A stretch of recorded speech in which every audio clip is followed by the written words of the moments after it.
Good afternoon. We're thrilled to be presenting a timely webinar entitled State and Local Tax Matters, COVID-19 Issues and Opportunities, sponsored by the ABA section of Civil Rights and Social Justice. This panel is one of many in a series of rapid response webinars. We're actively planning additional programming on a variety of issues, so please visit americanbar.org/CRSJ for updates on these programs. During today's program, we encourage you to ask questions of our panelists through the Q&A, not the chat function. If you do not see the controls, please ensure your screen is not idle. We will address questions at the end of the program. We will be sharing a recording of this program with everyone who has registered, so that you can share it widely with your networks. And with that, we're thrilled to bring you today's program. Our panelists today are Richard Auxier, Senior Policy Analyst at the Urban's Brookings Tax Policy Center, Francine Lipman, the William S. Boyd Professor of Law at the University of Nevada, Las Vegas, and Michelle Leiser, Assistant Professor of Law at the University of Illinois, Chicago, College of Law. And I am your moderator, Richard Winchester. I'm an Associate Professor of Law at Seton Hall University School of Law. We'll begin with Richard. Richard Auxier is a Senior Policy Associate at the Urban Brookings Tax Policy Center. His work focuses on state and local tax policy, budgets, and other finance issues. Before joining Urban, Auxier was on the staff of the DC Tax Revision Commission and helped write the commission's final report on recommendations for improving the district's tax system. He also was previously a researcher and editor at the Pew Research Center. Auxier attended the University of Maryland for his undergraduate degree and his master's degree in public policy. Richard, I turn the podium over to you. Excellent. Thanks so much, Richard, and thanks ABA for having me here. Let me fire up my presentation and share the screen. Okay. Thanks again. My name is Richard. I'm a Senior Policy Associate at Tax Policy Center, where I work on state and local issues. And I want to talk about tax cuts, post-pandemic tax cuts, and how they affect racial equity. In this presentation, I want to kind of quickly run through why and how states are cutting taxes, give you kind of like state of play, and then go through how different tax cuts affect different income groups, how different tax cuts affect different racial groups, because a corollary question is tax policy race neutral? And I bet you can guess what my answer to that is. And then finally give some kind of lessons and resources for policymakers. So first, why and how are states cutting taxes? And if you can put yourself back into July 2020, although I know that's kind of hard, you may remember that at the start of the pandemic, there were a lot of stories about how bad the pandemic was going to be for state and local governments, that it was going to be a time of austerity. And in fact, at that moment when we had some states with having unemployment above 20%, we had consumption collapsing, both state forecasts and private forecasts estimated that we'd see a decline of like 5% in state tax revenue. That's really bad because we need tax revenue to go up, because it needs to pay for our growing services, and especially in a time of a pandemic when we need even more, healthcare and education services. But that decline didn't happen. In fact, we've seen in preliminary data that tax revenue grew about 17.6%. That's huge. That's a big jump and an unexpected jump. Now, one quick qualifier. Some of that has to do with tax shifting. You might recall that the IRS and a lot of states delayed their tax filing from April to July. And that's not really a big change for individuals, but it's a big deal for data, because April is in the fourth quarter of 2020. July is in the first quarter of 2021. So some of that top line number, that big boost, is simply money that was in the kind of, we could just say, the wrong fiscal year, for lack of a better term. But we haven't been able to break that out, but we know that number is still high. It's not accounting for everything. The number is still high, and the number is high because three unanticipated things happened. The first was the massive federal response across three very big pandemic-specific bills, where we had stimulus checks, large unemployment benefits, expanded expanded CTC, child tax credit, and more, which really jump-started the economy, brought those unemployment rates down, and all that filtered through to state tax collections. And then please note that's in addition to the $880 billion in direct pandemic assistance to state and local governments that was delivered across all those bills, including the $350 billion in unrestricted funds in the American Rescue Plan. The second unanticipated thing was the downturn from the pandemic was really unequal. If you are a higher income household, you most likely were able to keep working from home, you kept getting paychecks, and you kept paying tax. The brunt of the downturn from the pandemic was really focused at low income workers. And while that economic pain is really real for them, it doesn't necessarily manifest in tax collections because as a whole, higher income workers and households pay more in tax than lower income workers. So while there was a lot of economic pain, when those forecasts were made back in 2020, where they kind of assumed a normal recession, where the payments fell up and down the income tax ladder, because it was so concentrated, it didn't really cause as much of a drag on state tax collections. And then finally, there was a consumption shift, which is that when we all stayed home and we stopped paying for services, which are largely untaxed, we went and bought stuff, which is taxed, and especially because of Wayfair, online purchases, which were taxed. Long story short, a lot of things happened that not only really boosted state tax revenue, but unexpectedly. So where that led to state surpluses, and state surpluses lead to tax cuts. And in 2021 and 2022, we saw a lot of tax cuts. And then when you remember that there's also those additional federal funds to the strong tax collections, this is pretty easy politics because the states that I'm going to talk about who cut taxes, even who cut taxes significantly, they're also doing things like increasing teacher pay, increasing education funding, and that makes the politics of this a lot easier. All that said, and something to keep in mind, are long-term tax cuts sustainable? That's increasingly a tougher question. The estimated forecast growth for fiscal year 2022, that's the fiscal year ending in a few months, 4.4%, that's okay. But for the year after that, the one ending in summer 2023, there's no growth. And that's really troubling when we talk about these really, really big tax cuts, because we have things like inflation, the war in the Ukraine, and possible monetary policy changes. But my presentation is talking about things that were made in the spring of 2021 and 2022, and policymakers are focused on the present. And so that's why we got tax cuts. One final quick aside, you may have read a story that said the American Rescue Plan prevents states from cutting taxes. That is not true. It never was true. That's political rhetoric. The American Rescue Plan says you cannot use ARP dollars for tax cuts.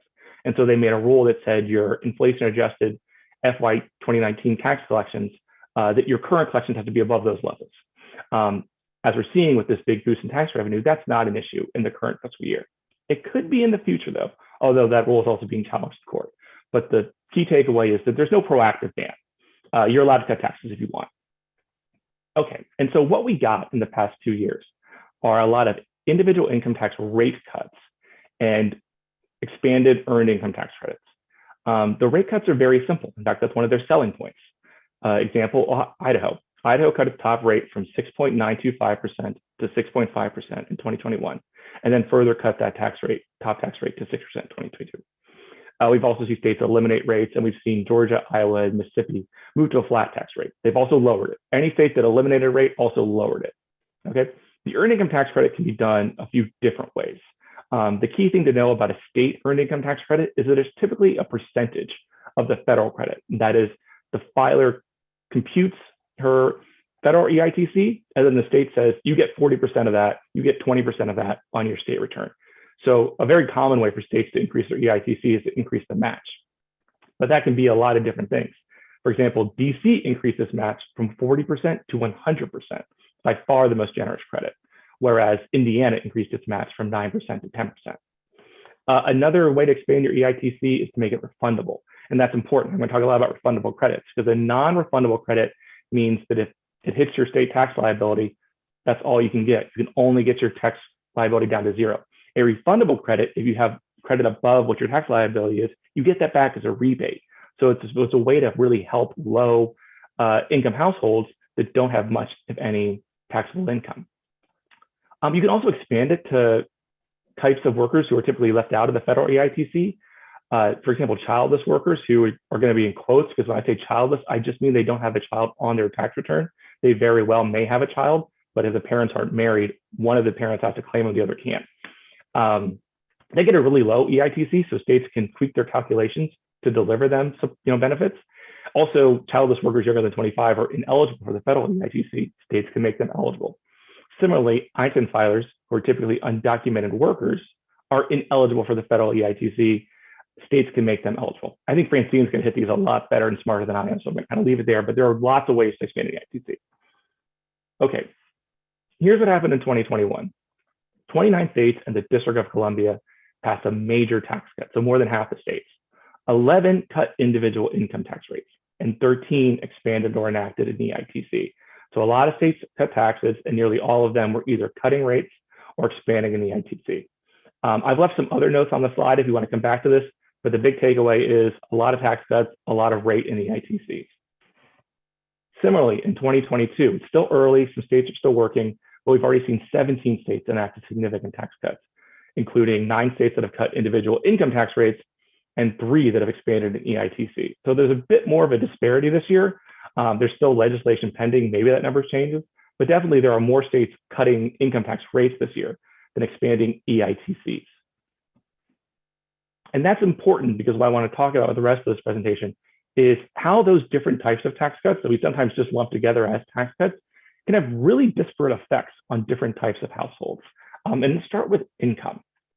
Okay, for the rest of this presentation, I'm going to look at 4 states who cut taxes in 2021: Arizona, Ohio, New Mexico, and Maryland. Arizona and Ohio cut income tax rates. They cut their top income tax rate and eliminated some brackets.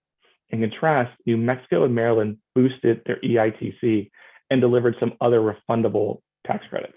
And both New Mexico and Maryland expanded their EITC to ITIN filers, again, undocumented workers mostly.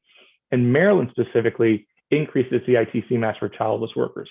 That is, Maryland increased its EITC from 28% to 45% of federal credit, but for childless workers, they moved it all the way up to 100. That leads us to, if you take away one thing from my presentation, I hope it's this graph. Because again, Arizona and Ohio cut income tax rates. And as a result, overwhelming share of the benefits of that tax cut went to households earning more than $100,000. In contrast, New Mexico and Maryland expanded refundable tax credits. And as a result, the overwhelming share of their benefits went to households earning less than $30,000. Why did that happen? It happens because low-income households and a lot of middle-income households cannot benefit from rate cuts because they either have no or very low taxable income. To benefit from a rate cut, you have to have a lot of taxable income. Now, it's important to note that I think a proponent of these tax cuts would correctly argue that Arizona and Ohio have measures in their tax code, specifically very generous standard deductions, which means that these filers that aren't getting a benefit are currently not paying state tax. They're just at zero. And I think, and that's correct. But I think what I'm trying to say is that if you are designing a tax policy and you want to say that it's assisting workers, that it's helping average workers, that your tax rate cut simply cannot help a lot of those workers. And that when you enact a tax rate cut, the math is always going to mean that you are giving the vast, overwhelming share of that benefit to those with a lot of taxable income, with a lot of wealth, because those are the only people that have the taxable income to benefit from the rate cut.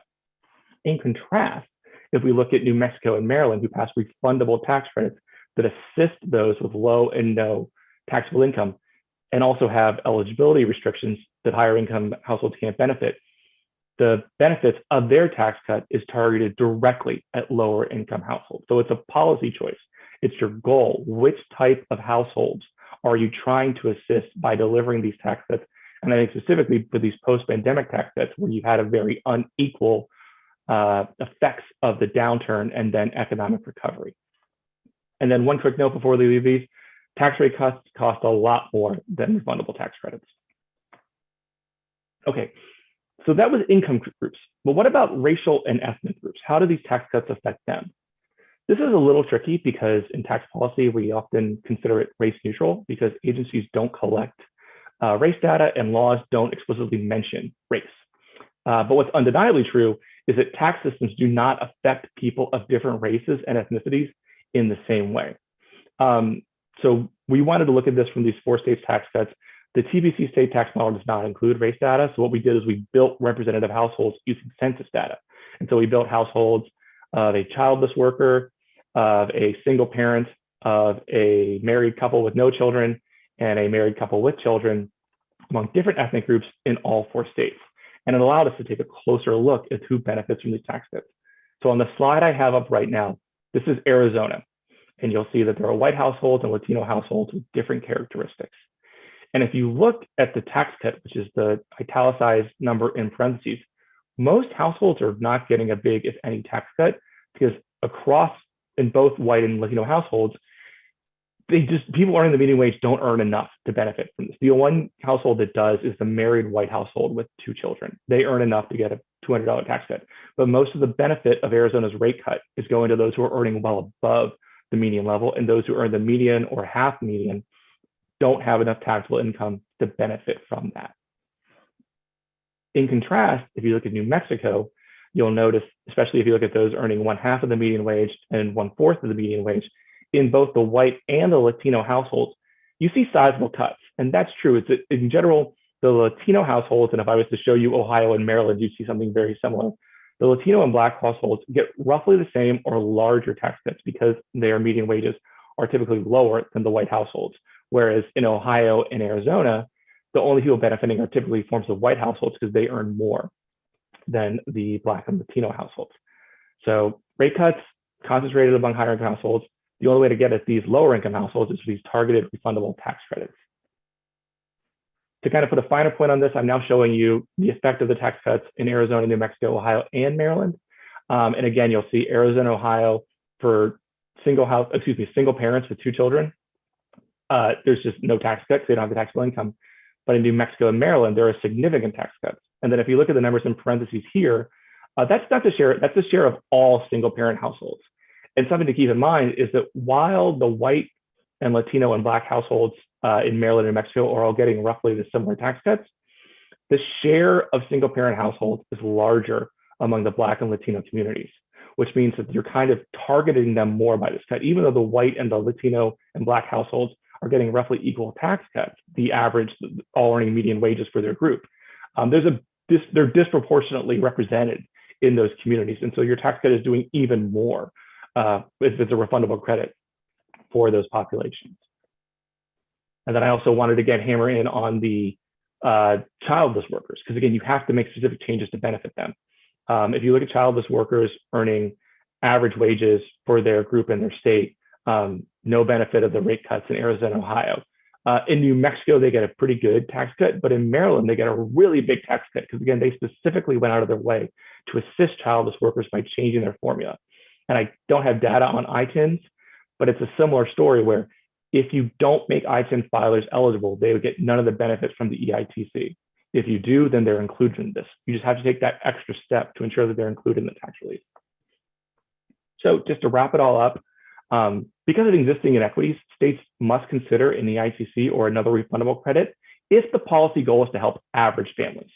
If that's what you're setting out to do, you have to, one, recognize that only certain tax benefits affect different families, and two, that there are different average families, that an average married white couple with children is very different than, say, an average Black single parent. And they're going to have different average incomes and therefore be affected by tax changes differently. In general, representative white households see larger benefits from rate cuts because across household types, white households earn more than average Black and Latino households. Whereas in contrast, Black and Latino households see equal or larger tax cuts comparable to white households with a refundable EITC because that credit is helping households with low or no taxable income. Then again, changing EITC rules to help childless workers and ITIN filers broadens that benefit. And then in general, these refundable tax credits can deliver significant economic assistance to households most harmed by the pandemic and longer existing inequities in a fiscally responsible way. And then if you're interested at the end of the slide, I have some reports that focus in on this as well as our work. And with that, I will stop sharing my screen and turn it back over to Richard. Thank you. Okay, we will now hear from Francine Lipman. As I mentioned before, she is the William S. Boyd Professor of Law at the University of Nevada, Las Vegas. She's also an elected member of the American Law Institute, the American College of Tax Counsel, and the American Bar Foundation. In 2016, Nevada Governor Brian Sandoval appointed her to the Nevada Tax Commission. The commission was renewed in 2020 by Governor Steve Sisolak. As a commissioner, she is one of 8 Nevadans with various professional and business backgrounds who supervise the overall administration and operations of the Nevada Department of Taxation. Francine, I turn it over to you. Thank you so much. And both Richard Winchester and Richard Oxier, that was a fabulous, thank you for the introduction, Professor Winchester. And Richard, your presentation from the Tax Policy Center is fabulous. Literally every slide I wanted to spend 20 minutes on. And I'm so thrilled that you laid that introduction for my presentation. I also cannot say enough about what the Tax Policy Center is doing on deep dive data, trying to better understand the tax implications for communities of color. As Richard said, that data is not provided to us. And many, including the Biden administration, have kind of charged the federal government, and I think we should do the same with the state government, for trying to better understand how different tax provisions, although they're facially colorblind, the impact is disparate. And Richard is doing frontline, truly brilliant, life-changing, policy-changing work exposing this data. So I encourage you to go to their website and follow him. I know I am religiously. Thank you, ABA, Civil Rights and Social Justice, for promoting this program. It's free, and I know people are Zoom tired, but there's so much to really digest and to learn from the COVID response. As Richard said again, the federal response was a tsunami of pushing cash out. And frankly, that saved this country, including the great state of Nevada, from a recession and or truly a depression. When Nevada shut down the Strip, I cannot tell you how much of a cash flow the faucet stopped in Nevada. The casinos, the hotels, the cash cows to fund the state suddenly turned off completely. And without the federal response, we truly would have gone into a greater downfall than the Great Recession. But because of the federal government, as Richard described, the states continued much better than expected. So lessons learned. What can we learn from what's going on? Well, one of the most critical things I want you to take away from this presentation is when we talk about tax policy, you must, and I'm just as guilty of this as anyone, we must think about state and local tax policy. It's not just about federal, and it's especially not just about federal for our most vulnerable families with kids. COVID demonstrated that to us because front and center, we saw how tragically impacted essential workers were from the COVID pandemic. We saw them dying in record numbers because they were exposed, because they didn't have health care, and because they didn't have the social safety net. So who can change that? The state systems have been very nimble. As Richard showed, states responded with tax cuts, But different tax cuts help different people, and different people need help now. While we have come back from this pandemic, essential workers and their families are still struggling with unemployment and the ripple effect, rising prices. So what can state and local governments do? Well, the federal tax system, generally speaking, a big generalization is that it is progressive, but a true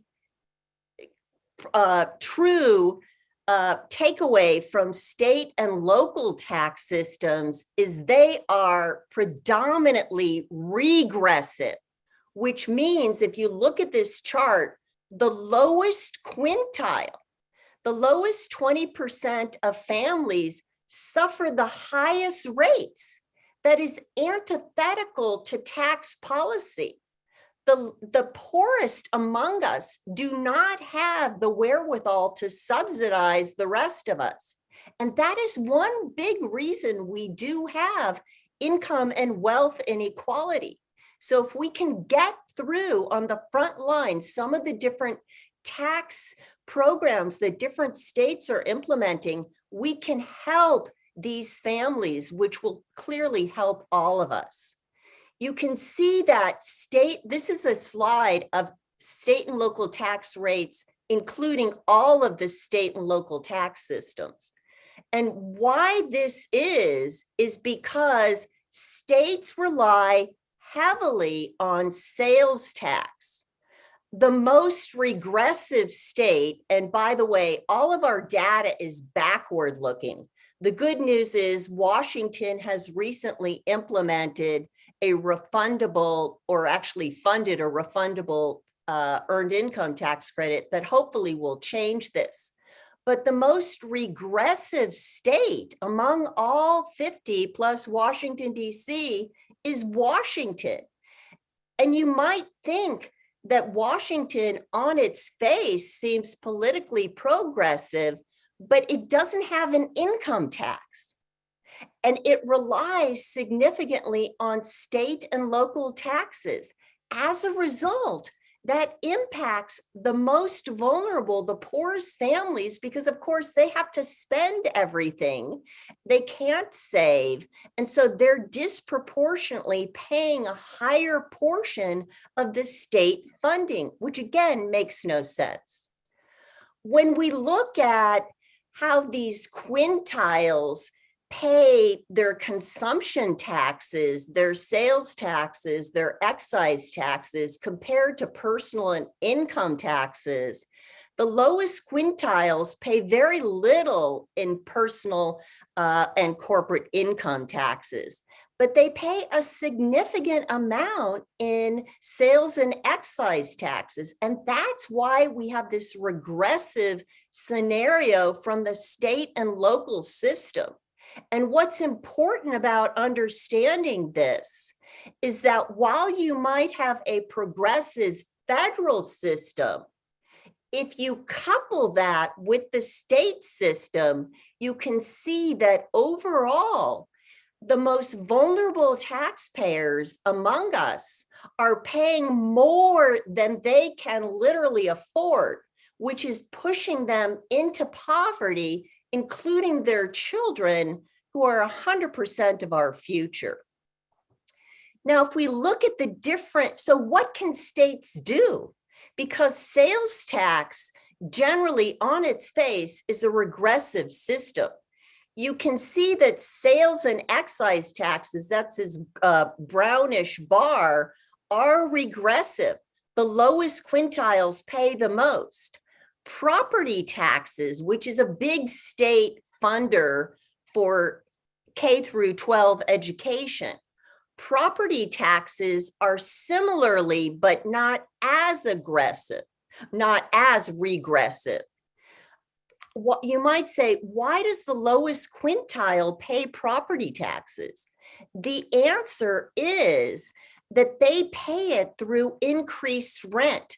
I think that is going to become an even more onerous issue as rents have risen dramatically because of inflation, especially in certain geographic areas. What's interesting is different states could do different things to try to mitigate that for renters by providing income tax credits. So if we look at what pushes back against this regressive system, it's income taxes.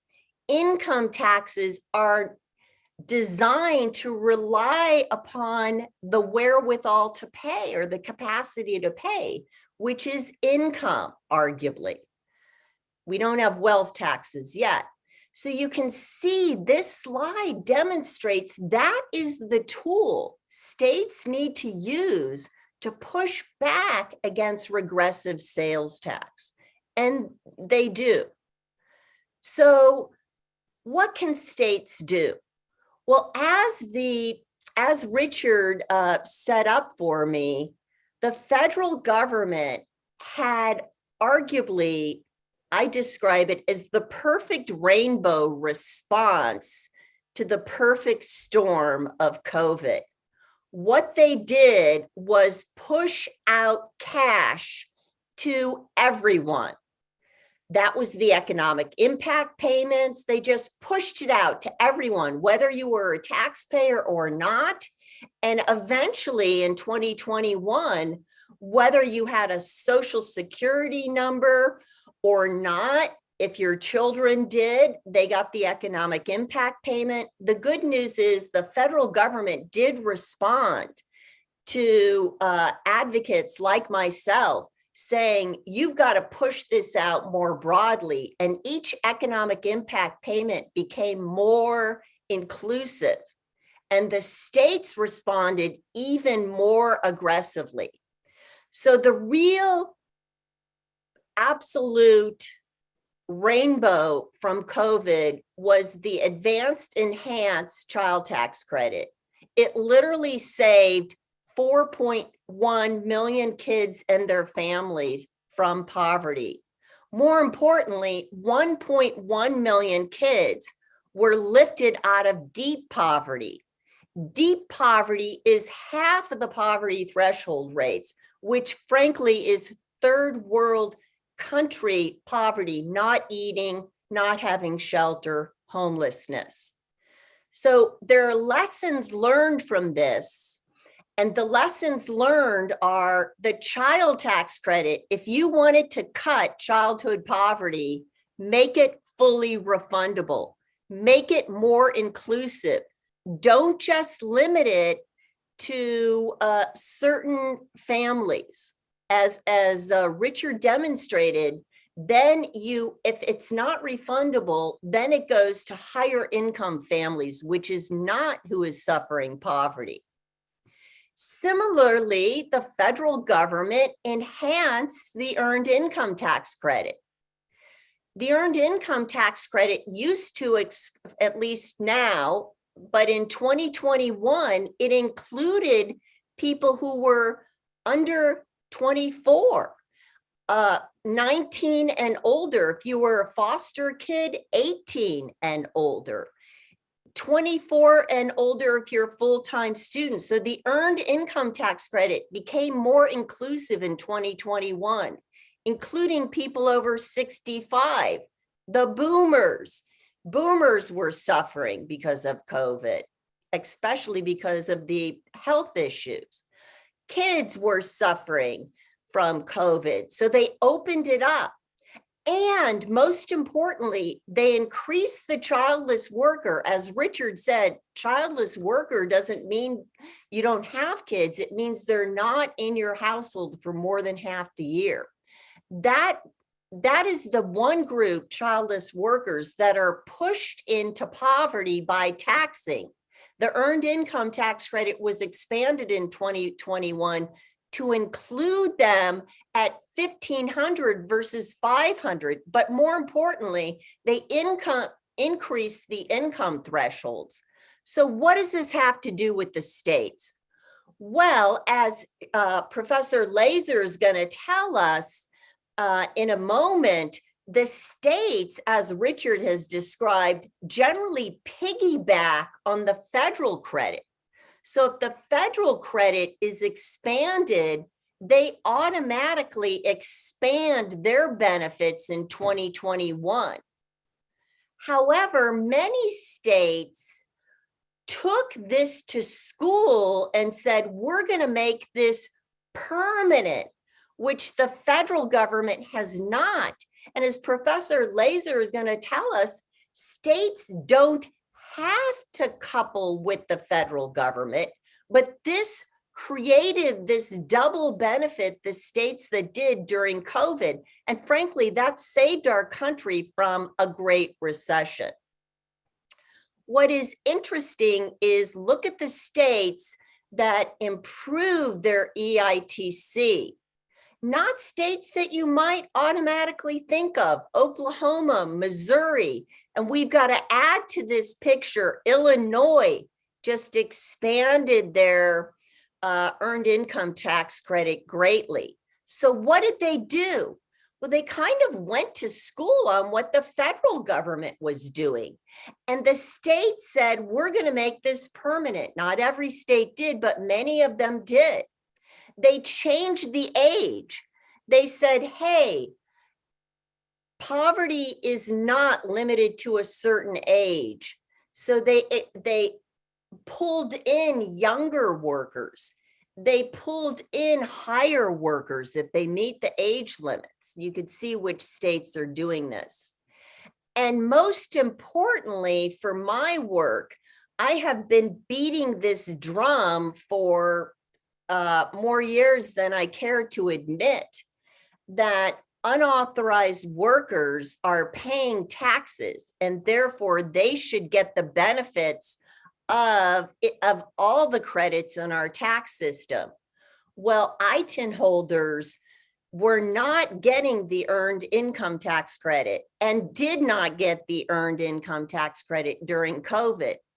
Fortunately, a number of states, now including Illinois, have said, these are workers, these are essential workers. We're seeing them in the restaurants. We're seeing them taking care of our kids. These are workers that should get full benefits that they've earned because they're paying taxes. So now states have embraced and become more inclusive of ITIN filers. It would be, this is a message to the federal government. You need to do the same thing. And lastly, what the COVID lessons that we should take away, and obviously the COVID pandemic is not over, but the lessons we should take away is what the federal government did and states piggybacking on them.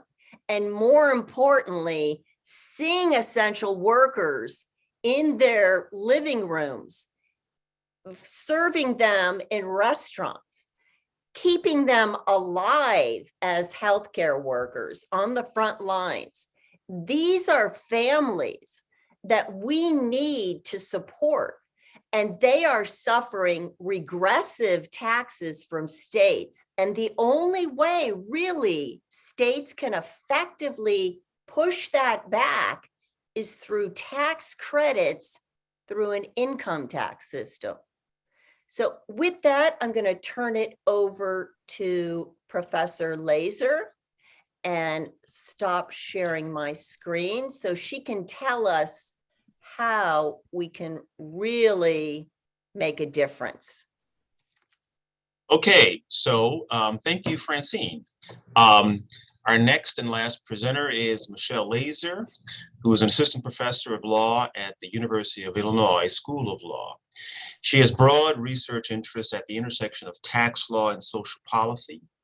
Major themes in her research include the use of tax expenditures to deliver public goods and the effect of such tax expenditures on economic and social inequality. Her current research focuses on how tax law impacts geographic inequality, including through the use of place-based tax incentives that subsidize private investment in affordable housing and community development. Shelley, I turn it over to you. Great, thank you. Thanks, Richard, and thank you all for including me in this panel.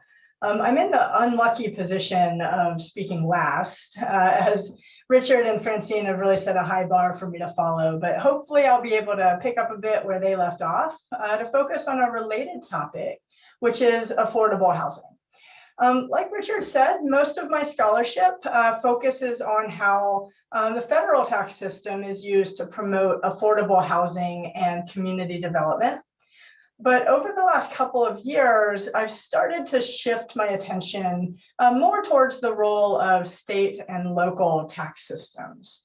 So the title of my presentation today is Leveraging State Tax Systems to Fight the Affordable Housing Crisis. So what do I mean by that? Well, in my recent work, I've been thinking a lot about the potential for decoupling to serve as a social justice strategy. State tax law often conforms very closely to federal law, and in some cases, state tax law even automatically conforms to the federal law that's in place, regardless of whether that federal law reflects good state tax policy or whether it's consistent with social justice norms. States can, and often do, depart from the federal law, however. This is called decoupling. So what I've been thinking about is how the act of decoupling has the potential to amplify certain inequitable outcomes in federal law, or to mitigate inequitable outcomes that we might see in federal law. Professor Laser, we Yes. can't see your PowerPoint. Really? Yes, Well, that's very strange. It's shared. but we just see a Microsoft screen. We can see your screen. Oh, you know what? I have multiple screens. Did that help if I did that? We can see it now. Do you see the whole slide? Is it small or are you It's seeing the whole? small. It's How's small. that? There we go. Perfect. Okay, Thank thank you you. for speaking up. That's really strange. I don't usually have multiple screens happening. I do So today. you are way more techie than I will ever be. So Okay. thank you. We can Well, see it now. Good catch. So that hopefully it's easier for you to see. Okay, so decoupling, right? So what I've been thinking about is how the act of decoupling can either amplify equitable outcomes, so outcomes that are advancing social justice in federal law, or to mitigate what we might think of as being inequitable outcomes in the federal law. This observation may seem somewhat obvious, especially after listening to the previous presentations, and it might be, but I think that just surfacing this idea can have some important implications for reformers who may run up against political barriers at the federal level, particularly as some of these kind of enhanced provisions start to expire. So when reform is challenging at the federal level, there are often opportunities at the state level to implement reforms that might be less viable nationally, right? So this is a strategy that can help us fight the affordable housing crisis. And it's a strategy that might allow us to advance social justice reforms more generally. Okay. All right, so let's talk about housing for a minute, because obviously this is a tax panel. The housing crisis predated the COVID-19 pandemic. Prior to the pandemic, there were already over 11 million renters who were paying over half of their incomes towards rent. The supply of affordable housing had a shortage of about 7 million homes. Only about 1 in 5 renters who were qualifying for any sort of federal housing assistance were receiving it. And we had a pretty big crisis on our hands. And then the pandemic hit, right? And the COVID-19 pandemic threatened to really just exacerbate that pre-existing crisis in some really inequitable ways. Low-income renters who were already more likely to be rent insecure were also more likely to work in industries that were vulnerable to COVID-related job loss. This especially impacted Hispanic and Black renters. who were disproportionately affected by job loss during the pandemic. Almost 44% of Hispanic and Black renters experienced housing insecurity in 2020. That's a really high number, and it's a significant increase over the 2019 numbers. There was an increase of 11 full percentage points for Hispanic renters and 7 percentage points for Black renters. So this had the potential to be a real catastrophic event. Fortunately, emergency relief programs really helped mitigate the worst of this in 2020 and 2021. As Richard explained, relief during the pandemic included unemployment insurance supplements, emergency rental assistance, other direct relief to renters. It also included federal and state eviction and foreclosure moratoriums that just paused evictions and foreclosures while states worked to get that assistance out to renters. And finally, the two changes that are probably most familiar to most of you who are attending this webinar were expansions of the Earned Income Tax Credit and the Child Tax Credit. So as you already heard in both Richard and Francine's presentations, both the Earned Income Tax Credit and the Child Tax Credit were expanded for the 2021 tax year with respect to both their size and their eligibility requirements, in order to extend benefits to taxpayers who were not typically and previously served well by these programs, and by offering more generous versions of the tax credit to taxpayers who may have previously been covered. And those emergency expansions were effective. Okay, they were effective anti-poverty tools. The Urban Institute has estimated that a permanent expansion of the child tax credit alone would reduce childhood poverty from 14.2% to 8.4%, right? A survey of child tax credit recipients in 2021 showed that 25% of people who received that tax credit spent the extra money on mortgages or rents, all right? So this is money that is helping keep people in their homes and effectively reduce poverty and housing instability. Unfortunately, the federal tax law has now reverted to its pre-2021 baseline. That is true of other COVID relief programs as well. All right, so most COVID-19 relief programs, whether we're talking about direct assistance or eviction freezes, mortgage foreclosure moratoriums, or these expanded tax benefits, have either ended or will end very, very soon. And many tenants who remained in their homes during this period due to that emergency relief are once again becoming housing insecure. All right, so what do we do? All right, we're going back to the beginning, right? Well, I think there are some lessons that we can learn about what worked during the emergency period. And some things that we can, opportunities that we have that's kind of just deeply rooted in the way that housing relief is provided through our tax systems. The federal government has long used tax-based tools to combat housing insecurity. Financial assistance to individuals includes that Earned Income Tax Credit and Child Tax Credit, both of which put money in people's pockets, right? And when you have money in your pocket, you are having a better position to pay your rent. In addition, we use tax subsidies to increase affordable housing supplies more generally. The best example of this is the Low-Income Housing Tax Credit. But I also will give a few words about the Opportunity Zones Law, which also subsidizes real estate investment. The state and local tax systems often include state-level versions of these exact same federal programs, often very closely modeled after the federal law. But the federal law has shortcomings. All of these programs have some areas that they could be improved. And I think states can help improve those outcomes, okay? So I'll begin with some comments on assistance for individuals. Looking first at the Earned Income Tax Credit and child tax credit.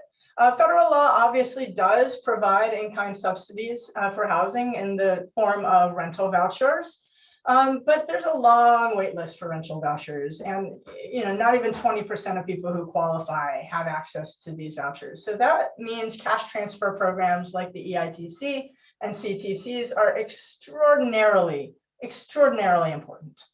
The Earned Income Tax Credit provides wage supplements for families with children and to some taxpayers without children, but to a much lesser degree. And the Child Tax Credit also provides refundable tax credits to taxpayers with children. So both of these are very, very important programs for many families. At the state level, 31 states have state level earned income tax credits. And most of those tax credits are structured as a percentage of the federal law, which means if the federal law expands, so does the amount available at the state level. If it retracts, the same is true. But states wouldn't have to tie their state level earned income tax credits directly to what is happening at the federal level. Rather, they can amplify the equitable outcomes under the earned income tax credit by adopting more generous versions than are available under federal law. They could extend eligibility to taxpayers under 25, like we did during the 2021 tax year. They could extend the benefits to undocumented immigrants, as Francine pointed out. They could extend benefits to married filing separate filers, which is not currently an option under federal law. All of these would enable the tax benefits to reach greater groups of taxpayers than are currently served under the federal program. In addition, states could choose to provide larger benefits than the federal law. Most don't. South Carolina is an example of a state that actually does. We could increase benefits for workers that don't have children. This is something that states are starting to pay a lot more attention to now post COVID-19. And they can continue to make these changes regardless of what happens at the federal level. Turning to the child tax credit, 8 states have state level child tax credits. Most of these are actually more restrictive than the federal child tax credit. But again, they wouldn't have to be, right? States can expand their child tax credits to make them fully refundable, to eliminate work requirements. We saw that was a huge benefit during the emergency relief period, just to get rid of those work requirements. States can do that. They can keep that change, even if we don't make it permanent at the federal level. I would note that since 2019, there are 10 states that have proposed new state level child tax credits. And both California and New York have introduced legislation that would expand their existing program. So this is something that is on the radar, and it needs to stay on the radar in the coming months and years. Turning just very briefly to housing development subsidies. The federal law provides a low-income housing tax credit that supports affordable housing construction and rehabilitation, as well as the Opportunity Zones tool, which provides capital gains relief to taxpayers who invest in low-income communities, and especially real estate. States also have versions of these laws. 23 states have state-level low-income housing tax credit programs.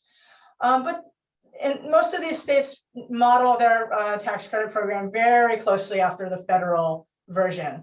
The problem is the federal version does have limitations. The rent levels tend to be too high for many very low income renters. Projects tend to concentrate in high poverty areas. They contain weak eviction protections.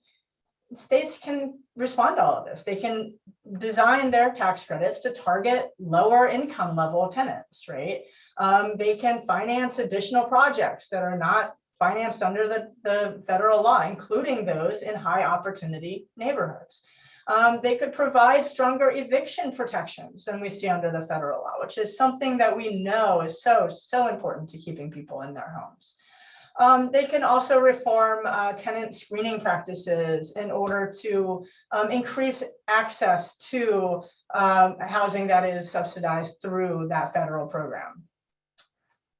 On the Opportunity Zone side, This is a statute that's kind of interesting because it doesn't include any actual incentive to produce affordable housing specifically. And in some ways, it actually presents barriers to affordable housing development, which makes some people worry that opportunity zones investment may harm communities by fueling gentrification and not really benefiting low-income communities. So my first comment on opportunity zones is states should think really hard about whether to conform at all, right? But to the extent that they do adopt versions of these laws at the state level, they might think about how they can mitigate some of these critiques. For example, they can include incentives that would specifically encourage investment that would aid low-income communities. So a good example of this is Maryland, which has an enhanced opportunity zones incentive for projects that are subject to community benefit agreements that will aim benefits directly at the communities. States could specifically look to ways to remove barriers to affordable housing development through opportunity zones. And in doing so, could really improve upon a federal program that is going to be operating in the background, whether states act or not. So with that, I suspect I've used up all of my time, so I will stop here. But thank you again for having me here today. And I hope we'll keep an eye on what states can do to advance the ball in social justice and taxation.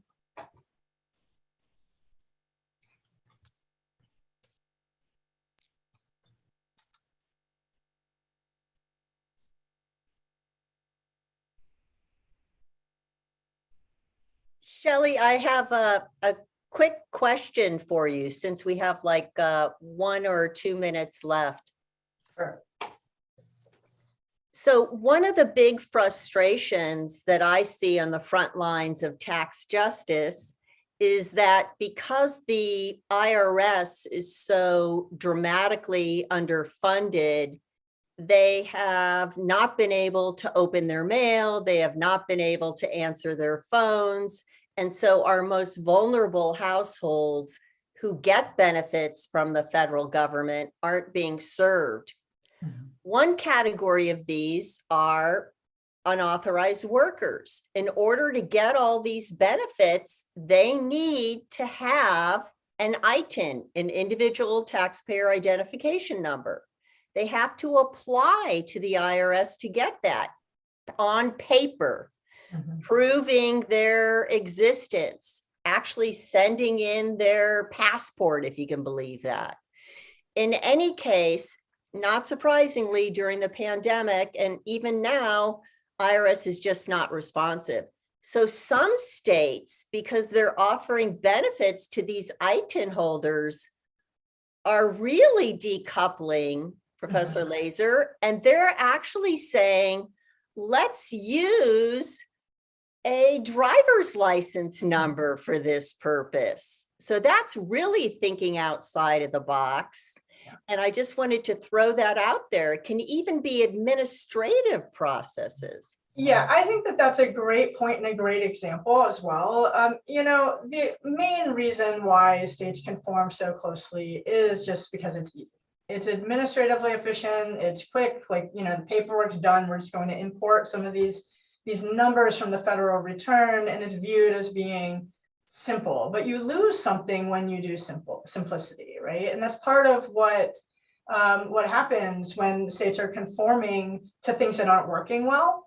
And so, I think that that's a really great example, Francine. I mean, to the extent that there are literally administrative barriers to participating in these programs that states can actually handle more directly on the state level or have different solutions for, maybe we do look for ways to just shift some of that administration to the state level in order to reach people who are being cut out of the federal.